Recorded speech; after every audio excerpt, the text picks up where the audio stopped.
So thanks. It's a real honor to be here today to talk about the history of web search and its impact. And as Paul said, what I hope to do is bring a real interdisciplinary perspective, one that acknowledges the fact that you can't have a successful experience like a web search engine or a desktop search engine if you focus just on the algorithms.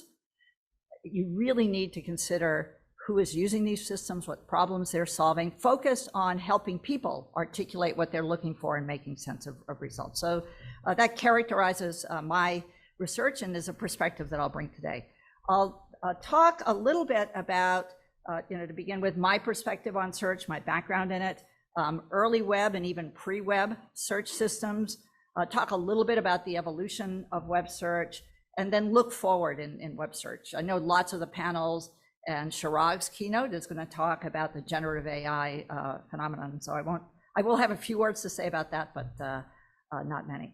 So let me just start with how I got involved in search. My background is actually in mathematics and cognitive science, and I stumbled onto web search when I started a job at Bell Labs. So I joined out of graduate school a new HCI group at Bell Labs. Tom, and I believe it was the first HCI group in industry.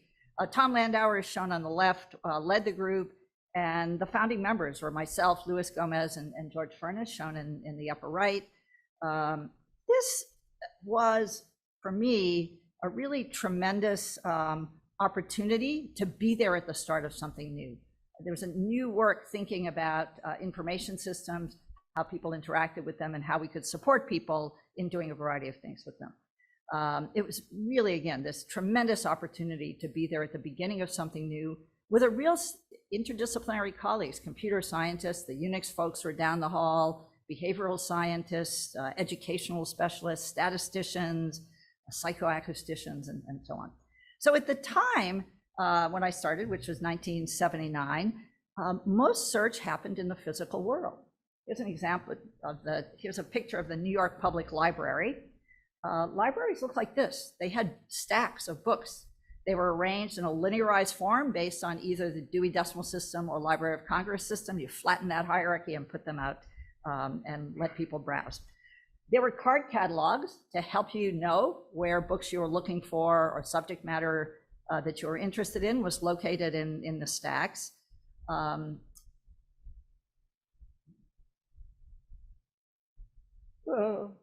Okay, so folks, in the white pages shown here, you could search for people's phone numbers. You looked up numbers in a printed catalog that changed annually. It was updated very frequently. You could look for businesses, their hours, their location in the yellow pages. It was just beginning to put information online. So this is either a Teletel or Minitel system that phone companies were using to try to put these directories online, as well as local information.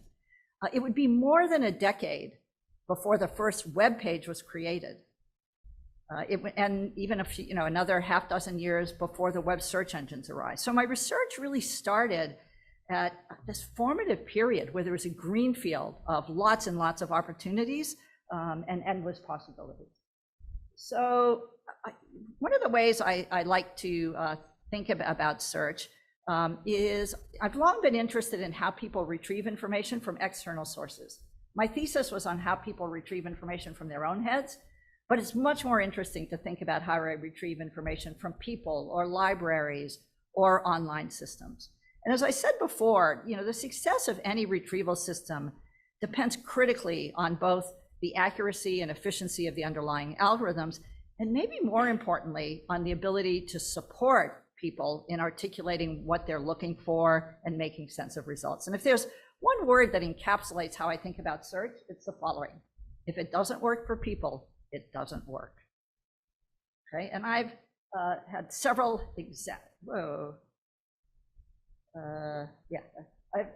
a lot of my better known examples, some of which Paul mentioned, exemplify this. So latent semantic indexing was developed to remove communication barriers between authors of content and people who are searching for that content. It was, as far as I know, one of the earliest word embedding techniques. It was small in scale, linear, not transformer based. but it solved many of the same problems to allow people to articulate their needs in the language they know and find relevant information. Stuff I've seen enabled people to re-find information that they had previously seen and break down silos. Before, search was, there was separate search for email, files, web pages, and so on. And then done lots of work on personalized search, again, trying to mitigate the differences that you have, or the quality of search experiences that you have if you provide a single global index versus personalized indices.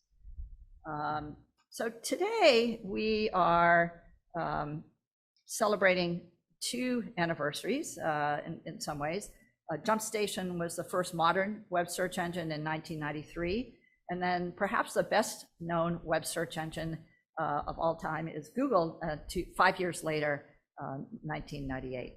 But what I want to do is start by looking back a little bit, a few years before JumpStation, to give you a sense of what the information world looked like, and then look at the gap between that time and 1998. So let's see, yeah, I guess I just said that.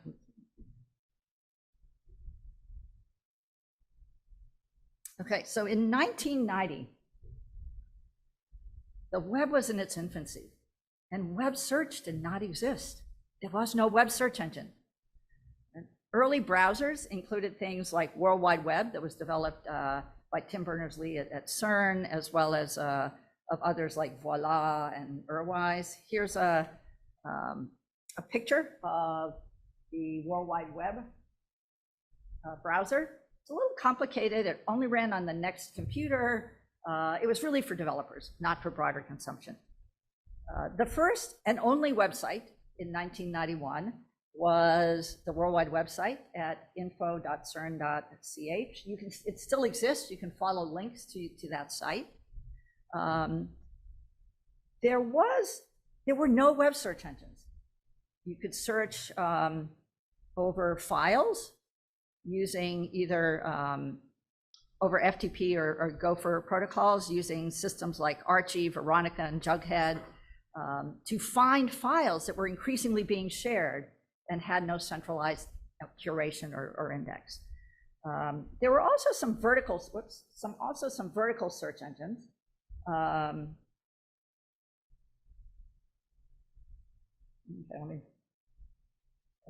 There were some vertical search engines that were typically for experts.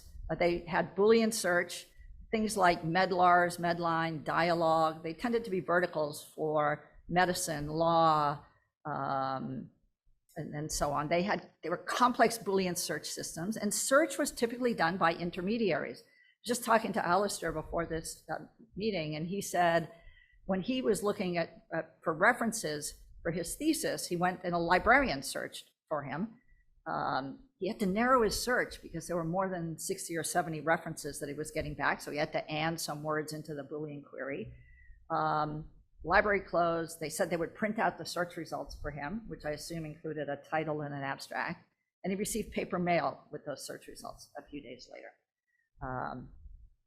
There were more commonly used systems that were online public access catalogs that debuted actually in the 70s in an Ohio public library and in a university library. You can see that the browser for one of those, or the interface for one of those. It was a hierarchical menu system, not easy to use for most people. There was also a lot of research going on in search. SIG-IR, the ACM SIG-IR conference, ACM's main conference in information retrieval, was already in its 17th year. It did not wait for the web search revolution to happen. There was actually a Test of Time award from 1990. Anybody want to hazard a guess as to what it was? Turtle and Croft? Inference networks and information retrieval. There were many research systems out there. I look at Dave Hawking. I don't know that Funnelback was started this early, but Padre was. There were lots and lots of search engines that were not web search engines that were fueling innovation. And perhaps for this audience, I want to highlight that web search is not search. It is a type of search. search exists everywhere. It exists in apps, it exists on desktop, it exists in many, many different places. So let's not confuse search with web search, which is a really important way, popularize the notion, lots of the interface techniques and algorithms, but it is not search. So let's take a look at 1993 and Jump Station. I guess it was Mark talked a little bit about this. It was started by Jonathan Fletcher at the University of Scotland in Stirling in Scotland. Did you know that he only stayed on in Stirling because his PhD from Glasgow all of a sudden lost its funding? So he could have been a colleague of yours, and we would be, you know, the world of web search would have been set back. He developed a, so I didn't mean, I didn't quite mean it that way. Or maybe it would have been accelerated by having the two of you together. It is, as Mark said, the first modern web search engine. It crawled for content. It did not wait for content to come to it. It used very simple natural language interfaces, not these complex Boolean searches. And it had a web form for specifying queries. That's the site for it. You can see you can search over titles, header information, or subjects. One word in each of those boxes. I also want to talk a little bit about the background and why Jump Station started. It's interesting, I think, to think about the broader ecosystems here. So in 1991, there was one website. 1992, it had gone to tens of websites. 1993, it was hundreds of websites. Now you're starting to get into the realm of what's out there, how do I discover it? 94, thousands of websites, small numbers of thousands. And so it was getting big enough that it made sense to try to crawl and index these things. The other thing is browsers had improved a lot since the worldwide web browser. Mosaic had started around this time, the NCA Mosaic browser. How many folks actually used Mosaic? Yeah, all the people with gray hair. And it was, you know, one of the modern graphical browsers.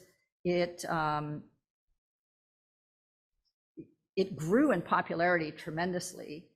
Mosaic had a what's new page. The web was growing fast, but not that fast. So this is a page from December 21st, 1993. And it lists new things that are happening in the web. I remember going to it because it would change every day. It was sort of ephemeral. If you missed what was going on, too bad, you have to move on. But it was a blast. So on December 21st, 1993, there was a new web service at the University of Canberra. Just as an example. There's an announcement here of Jump Station, the World Wide Web forum for finding web pages. It notes that, you know, at present it's an alpha, don't depend on it. And there's a big problem with it. It's very slow. And at this point it had, maybe 100,000 pages, maybe significantly less than that. It was slow because it did not build an index. It was using grep essentially over the titles of these pages. So this is the environment, the ecosystem that Jumpstart was in. I want to take a little bit of time to talk about the changes that happened really rapidly between 1993 and 1997, just before Google started.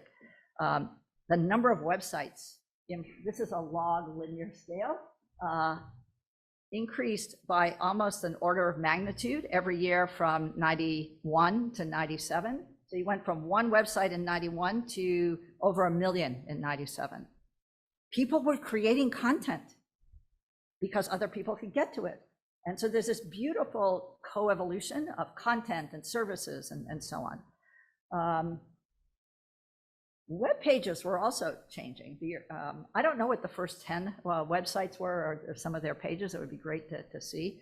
It was the start of seeing some early commercial sites. You see here this thing, Amazon Books. Welcome to Amazon Books. You have 1 million titles now. You can search the titles, that's it. There's this thing called Auction Web, which Anybody know what that transformed into? eBay. Okay. So early commercial web presence. Before this, it had been largely universities, some government labs, because of the nature of how the internet worked, at least in the US, was funded. A little closer to home, this is Microsoft Research's webpage from 1996. It does have a search button, New Times Roman, sort of a graphic that you would not find on any sensible website today. This is RMIT's main website. RMIT was pretty new at this time. These are interesting choices of colors. It also has, like, I've never seen anything like this. And they persisted for a while. You know, they have a little nav bar and search. This is the computer science happenings at University of Melbourne. And down here, cool thing is that they announced that forthcoming SIG-IR 1998 page. Alistair may have been running this off his own web server for all I know. And so this was the state of content at this time.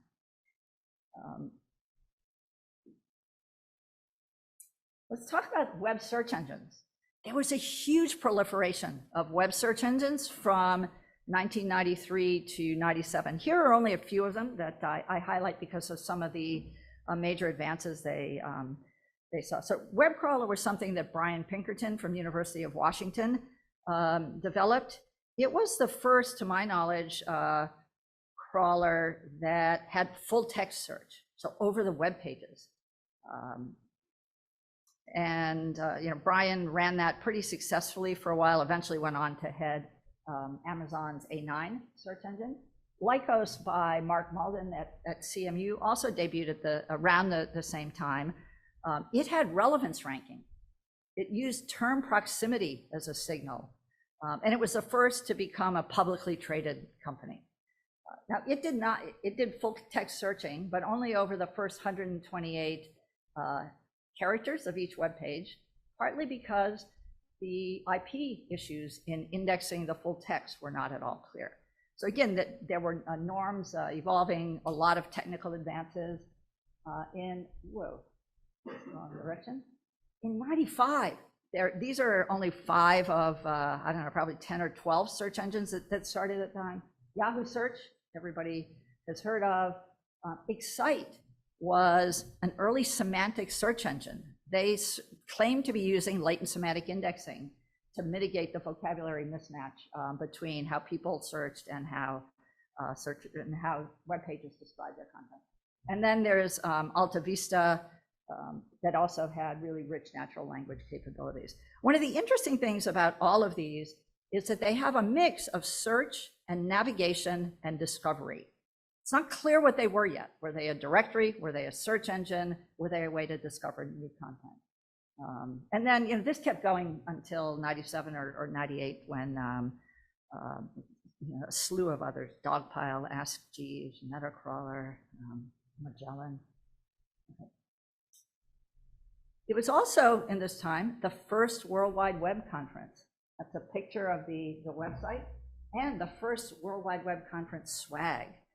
T-shirts. I'm saying that in honor of the caps and other paraphernalia that were visibly present today, in 1998, SIG-IR, and remain important today. I'm about to lose my power here, so let me.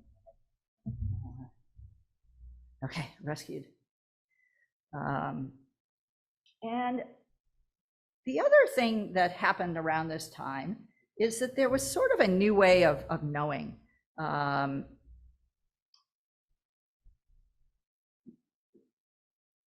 When you run a web service, what you see are traces of what people do. So in the case of web search, it's the queries they issue, web pages they click on,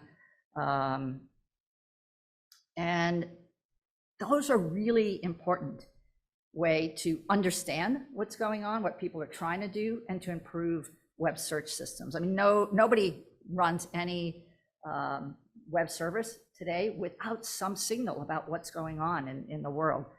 I remember one of the first systems I worked on at Microsoft was Office Help, because finding information about Office was a disaster.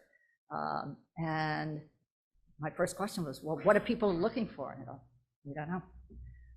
What are the most popular queries? We don't know. And the reason they didn't know is not because they were stupid, but because search happened on the client. You move that search onto the web, you see all sorts of traces of what people are looking for. And so it's really transformative. I had a couple slides on this. I will run through them really quickly. Lycos, that I mentioned before, in 95-ish, 6-ish, had a few thousand websites, hundreds of thousands of web pages. These doubled about monthly at this point. They had 1,500 queries per day. So limited signals about what people were looking for and what they did. And that just was transformed the minute things got bigger. Andre Broder and Silverstein, Craig Silverstein, did analyses of search logs at Alta Vista and to understand early web search behavior. And let me tell you, it was a reality check. Web search was not library search. And that's where people were coming into this from. Queries were very short. You do not go to a librarian and say, you know, Uni Melbourne web and walk away. Right? These were not informational queries by and large. Lots of queries for sex and porn. Navigation is common. So people did not go to the web to search for information necessarily. They were trying to use it to get places. The most popular queries were typically the names of popular websites, right? And just this understanding of the kinds of things people were trying to do is really, really important in improving web search systems. Queries are not independent, right? There are periodicities over time. They vary across people. And there's tremendous diversity of what people are looking for. You cannot get this by doing laboratory studies, by doing even focus groups or other kinds of surveys. The diversity is stunning. This is I'm going to keep going. This is from from an Excite query log that was released in '97, and then another one in '99. This, there were about 2.5 million queries. The top 250 queries accounted for 10% of the query volume. Conversely, almost half of these queries occurred exactly once, right? So if you're running a search engine, you damn well better handle the head of those 250 queries. Do whatever you can to make those right. And then you have to worry about this constantly changing set of things.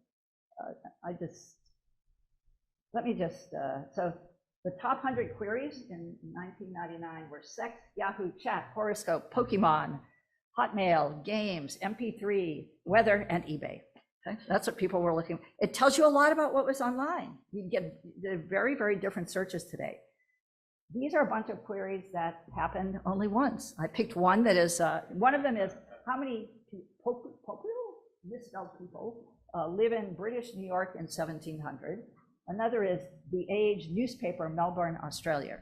And these tend to be, things that happen there tend to be pretty unique information needs, rare, unusual ways of stating pretty common queries, and they're very, very hard to handle. And then in the middle is a lot. You can see here a more common query is the Age homepage, right? And then other kinds of things. So understanding characteristic of like this that you get from behavioral logs has been transformative in improving web search and frankly, all other modern search systems. Okay, so let's jumpstart a little bit, jump to Google in 1998. So the pace of change from 93 to 98 was pretty remarkable. Google is perhaps the world's best known search engine. It was incorporated in 1998, but actually research on it started at Stanford as a project called Backrub that used link structure in the web in 1996. So let's go back to, I advanced my slides, but not these. So in 1996, from 94 to 98 in the US, the NSF and DARPA had funded 6 digital library programs. One of them was an effort at Stanford, headed by Hector Garcia Molina. One of the projects was by Brennan Page, a system called Backrub that used link structure to try to inform web ranking. Link structure, not just content. This is a page from December 4th, 97. 16 million titles of web pages. Some interesting things to note here. Type in the the top box. Ignore CGI bin errors. You see Brin and Page the webmaster. So this is this is one of the earliest web pages with Backrub. So let's look at Google in the intervening 2 years. Many things happened. One is that they really focused on combining content, link information, and anchor text. People think about PageRank as the secret sauce in Google. I think it's less important than using the anchor text. Those are the links, the content of the links that point back to your page. That gives you queries or indexing terms for that page that really resemble user queries. They're the way people are referring to that page. But they did combine these multiple sources of information. They excelled at navigational queries. Right? And they did that partly by using non-uniform priors on web pages given by the link information as well as the anchor text. They were obsessed with size, speed of serving, and online experimentation. They grew that index as fast as they could. Everybody did. They told you how many pages were in the index every time you went to one of these systems. And these are a couple of the early web pages that went beyond Stanford and used the name Google. They didn't really have a business model at the time. They did have some venture capital. They turned down an offer to be acquired by Yahoo in 1998. The offer was for $1 million. They turned that down. But a few years later, they powered the search box on Yahoo and earned probably a lot more than that $1 million. So there was not a business model, but they were looking for a way to keep innovating and growing and succeeding. Okay, so I want to just talk a little bit, but those previous slides were really about the early days of web search, what the ecosystem looked like at that time. And all of this constellation of things happening is what fueled it. It's not a ranking algorithm. It's not a cool interface. It's a collection of things that are co-evolving. People wanting to create content, wacky people wanting to create a local club for home brewers, major companies wanting to join, major information providers, people wanting to transact. All of that happened.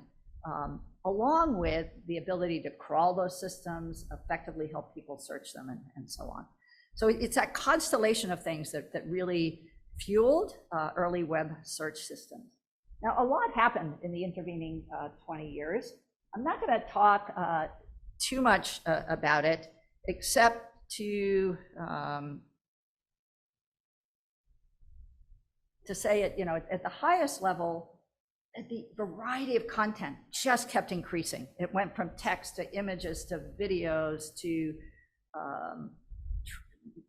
businesses, databases, all sorts of things were there and available to people, and capabilities.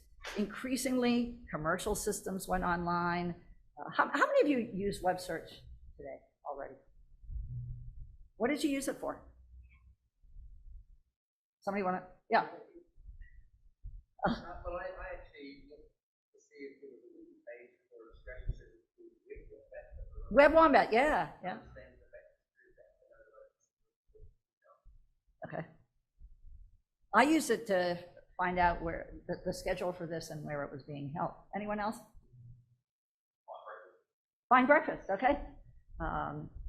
So these are there's some informational needs, there's a need to get somewhere, there's a need to do something in the real world. And so the variety of content available and what people were doing with it, what people could do with it, was really growing. During this time, a successful business model was, I wouldn't say developed, but honed. Other people had pioneered the use of search ads, but Google, through lots of innovation on things like second price auction, building up an ecosystem of ad providers, really honed this. It's a pretty darn successful business model, right? And that's needed to keep this going. JumpStation actually folded within a year of when it started because nobody was interested in funding it. The university wasn't, they couldn't get venture capital. That's what happened to a lot of these innovations. Okay. Mobile search has really proliferated in the last 5 years. That presents really interesting problems about grounding in context what you're looking for, providing some contextual signals. Lots of search fundamentals have changed. Learned rankers was not the norm until about a decade and a half ago.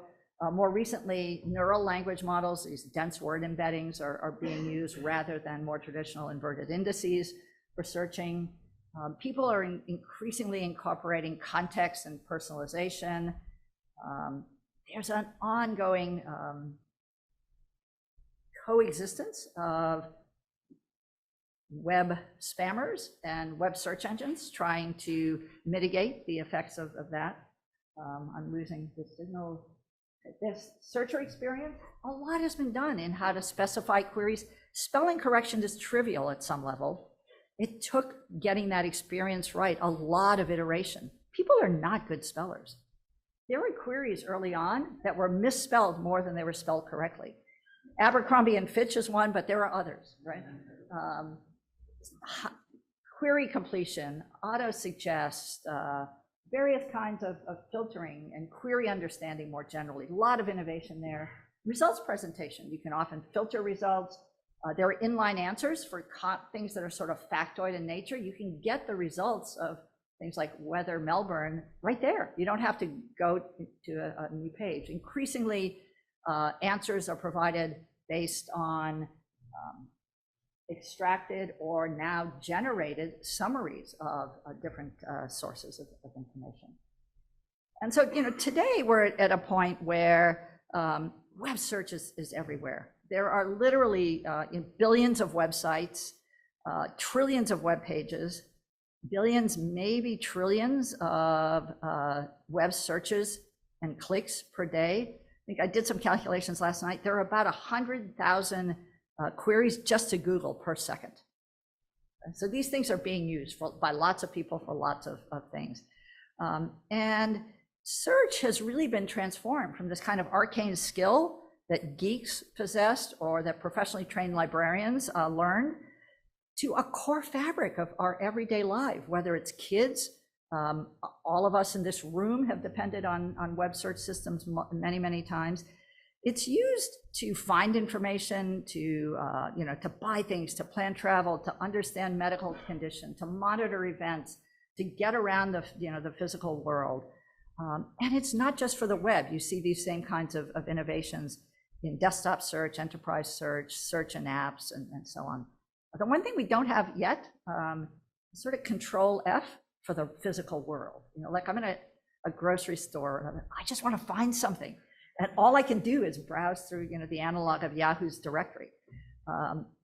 So we've gone from being amazed that this thing works and is up for more than a day, as you saw, or that there would be CGI bin errors, to depending on it. Now, I have grandchildren who've never been without web search. And I think it's more important now than ever to understand people's needs, what they want to do, what their aspirations are, and building systems that support those. I can't end, you say I have 10 minutes, 5 minutes now, without saying a little bit about generative AI.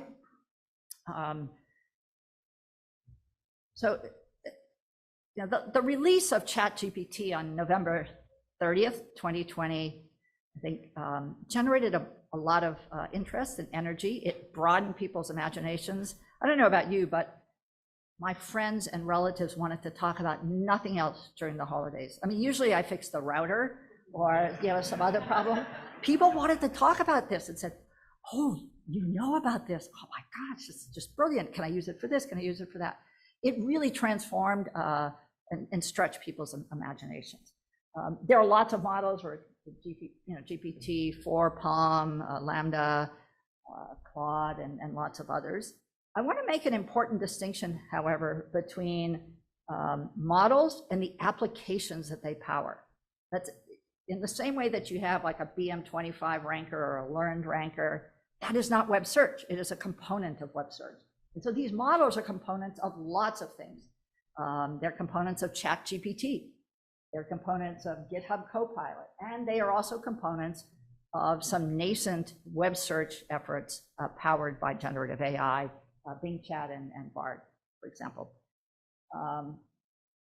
Models are only one component of this. At Microsoft, there's an architecture for helping people build applications, and it consists certainly of the underlying infrastructure to learn models or use existing models, fine-tune those models.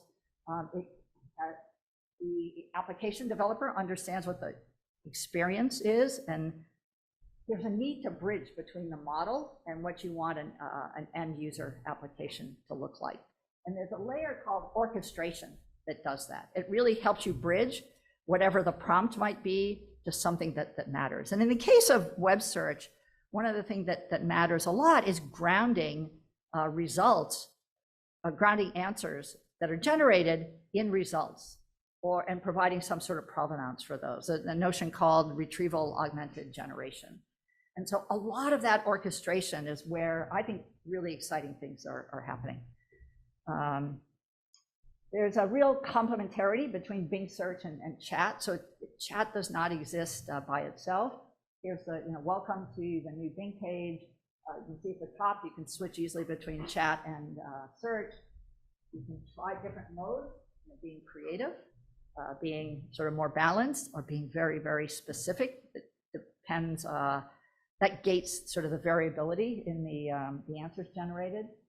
Search is increasingly integrated, or generated answers are increasingly integrated in search or in browsers. So Bing Chat is not the end as much as it is a component that is used to complement search, complement browsing. In browsing, you can use the web page you're on to summarize things, to provide a context for what you're asking about. Like, can you give me contrasting views to this site?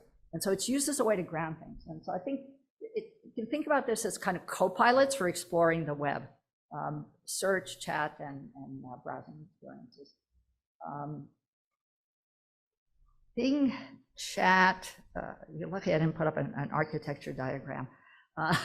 Bing Chat, I think, and other sort of chat at Bard are pretty successful when you have complex information needs and tasks that you might want to iterate on, that you might want to bring in multiple perspectives and synthesize or summarize. And that's where we're seeing a lot of the main uses and successful uses of this. It's also used to create new things. The people who want to use it to program or to write or to learn are not seeking information.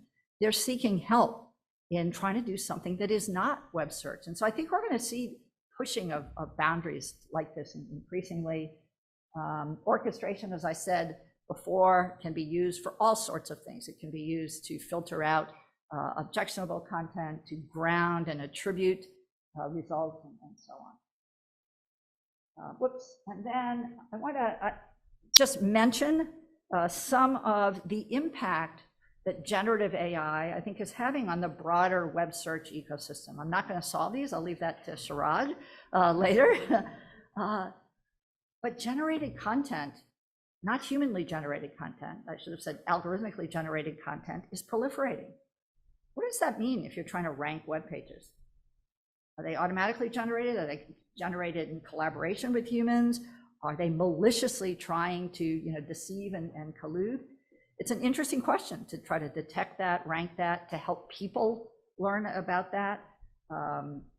And so it matters both from the search engine perspective as well as what does it mean to have this shared information. The more direct answers there are, the fewer referrals there are to web pages. In a chat system, I may get an answer or a complex dialogue. That means I'm not going to lots of pages. It sort of breaks a business model that has been around for a long time. There will need to be new ways to encourage people to provide reliable and stable and changing content. More direct answers maybe support people in doing much longer lasting tasks and so on. So I think it's unclear, but generative content and these kinds of ephemeral interactions that happen in chat are influencing the whole ecosystem of the web and of web search. Just one slide for looking ahead. Okay, only one. A lot of stuff in generative AI, right? Systems are going to need better memory, some state, some ability to integrate tools of various kinds. These will need to improve the ability of people to control these systems, the robustness of them, the need to ground and verify, and a variety of other things. That prompt syntax, that should just probably be prompt. The current prompting system, is odd. It is just a blob of text, right? You can say things like, please present this in a simplified language, but that's just text. There is no proper syntax to say, I'm talking about things that are not content, or anything else for that matter. And there are tons of new applications that will happen. And then, it is not going to be the only thing that changes in web search over the next few years.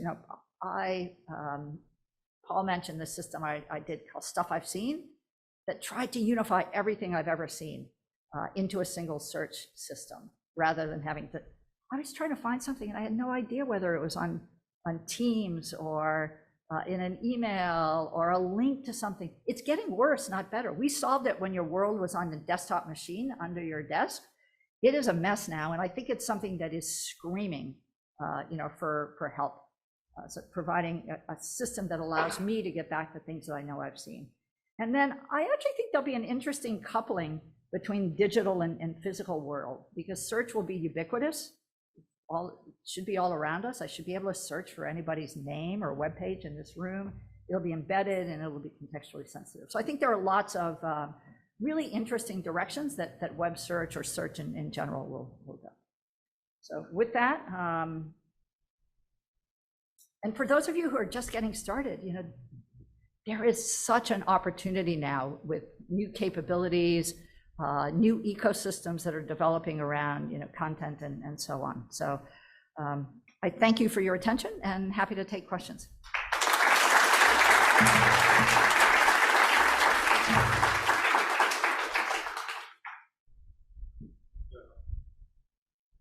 Thanks again. Is this on? Excellent. So we did start a little late, and we wanted to give Sue a chance to spread her wings and give you a chance to ask questions. So should we go for, should we say 10 minutes of Q&A, and that gives us a little time to get coffee before we restart. So I think I have the microphone, but if you wave your hand, oh, it's one at the back too. Excellent. Does that mean you get to ask the first question? I'll ask all the questions. I'll ask all the talking. So if you have a question for Sue, please wave your hand, and we'll run a microphone up to you. Don't be shy. There we go. So we have Dave.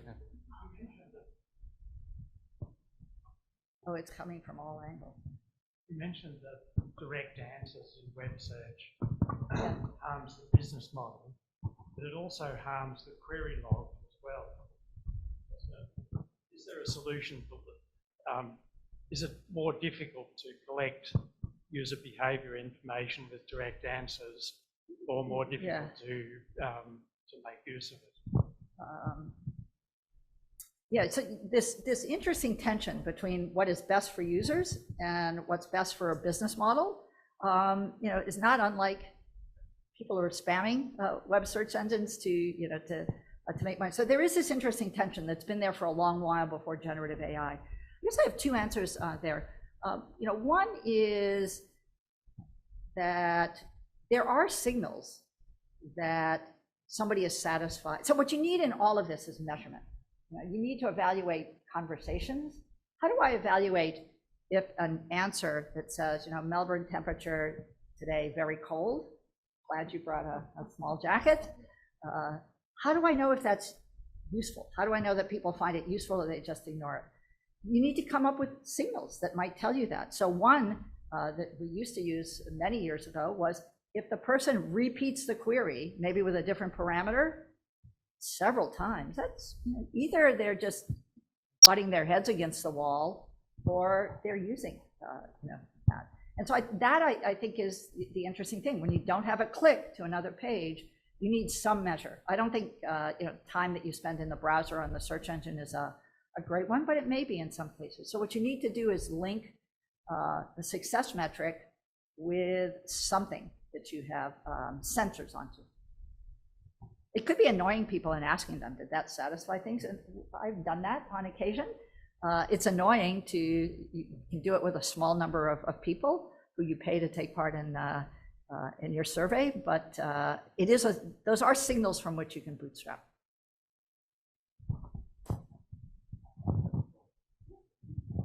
Sue. Hi, Sue, thank you, Hi. that's great. So I've got a question and a comment. So my first question is, with a lot of non-human generated content, then do you think there'll be a lot more problems with veracity of the results we're getting? And how do we actually get verification of whether answers we're getting are actually verified? And second, just a comment, I'm very excited on the last bullet point you have on the slides, because I come from the UBCom community, as you know, and I actually one of my last chat with Nick Belkin before he retired is like to see the emergence of IR and UBCom and information system coming together, because that's very, very much the space that I think would be very exciting. Yeah, I think it's a new frontier that is getting ready for innovation.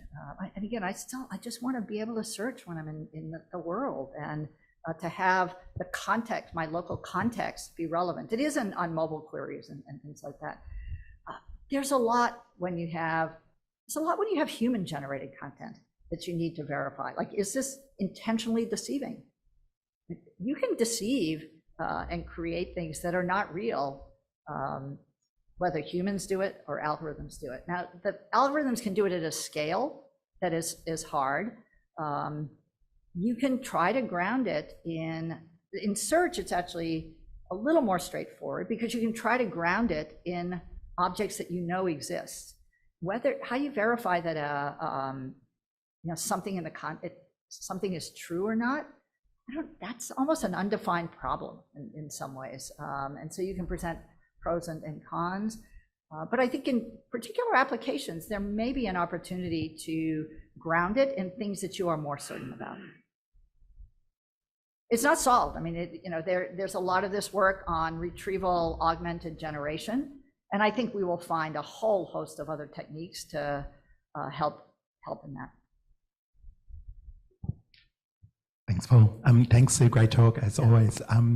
I want to pick up on your comment about the sort of frustration of this sort of proliferation of different systems, each knowing little bits and pieces, and the annoyance of trying to find anything anywhere across them. Yeah. Do you think that the current landscape, which embodied particularly through, say, Apple on iOS, and the kind of sandboxing that actually actively works to keep privacy across and separate between things, is going to sort of just prevent technically most abilities to try and build that shared model, that shared context across different systems? I think it's much harder now. If it were easy, that's what I would be working on. There's a couple things but I still think it's a laudable goal there. And people build silos and moats around information for lots of reasons. Like, it's very hard for me to transfer to another broad online seller, because one of them has a lot of history about me, and I can go back and say, reorder this. I still would like to be able to get at that content from it. It doesn't mean sharing the content. It means accessing it enough to provide an index for me to get back to my content. It doesn't mean blending across the silos of information as much as providing unified access to them. I think there's hope there, but it's really hard. I have, 100 apps on my phone. Each one of them knows little bits and pieces of me. And in some ways it's good to have that distributed, but boy, it's frustrating to find things, and I know they exist. I know I bought this somewhere, sometime. I just have no idea. I'm looking to replace my backpack. I have no idea where I bought it or when, but I know I bought it before. That is just immensely frustrating. And so, eyes are probably the best source of that, like what I've really seen or should have seen. That I'm less concerned maybe about privacy if I explicitly say I want to combine these sources. It is a logistical nightmare to be able to crawl all those sources to index them for me. And so that, I think, is probably the biggest challenge. Whenever you see systems that try to unify across information silos, they're usually within a tiny ecosystem. And so it works well if you live only in that ecosystem. Hi. When ChatGPT first released last year, everyone was thinking, oh, search is done. We don't need search anymore. Yeah. But the moment you start trying to play it and see its memory is outdated, you need to do the RAG methods and so on.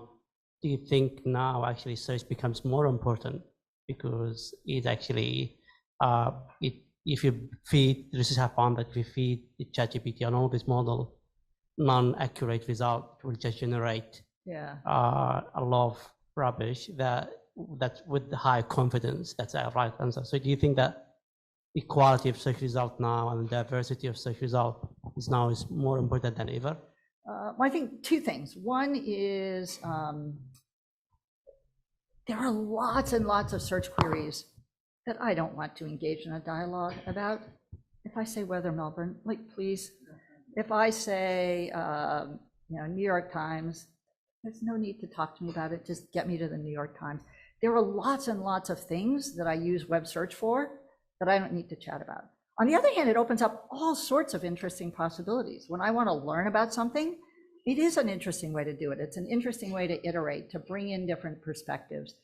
I think it may affect some kinds of informational queries that are of a very different kind. It will allow me to do new things like generate content that I've never been able to do before, whether that content is programs or text.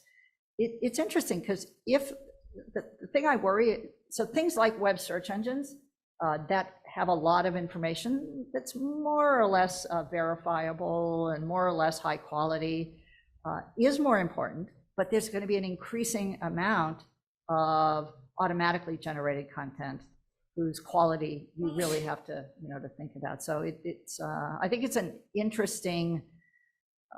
I don't know how that balance will play out, but it feels like there needs to be something that I am willing to trust as a reliable source that I can get back to.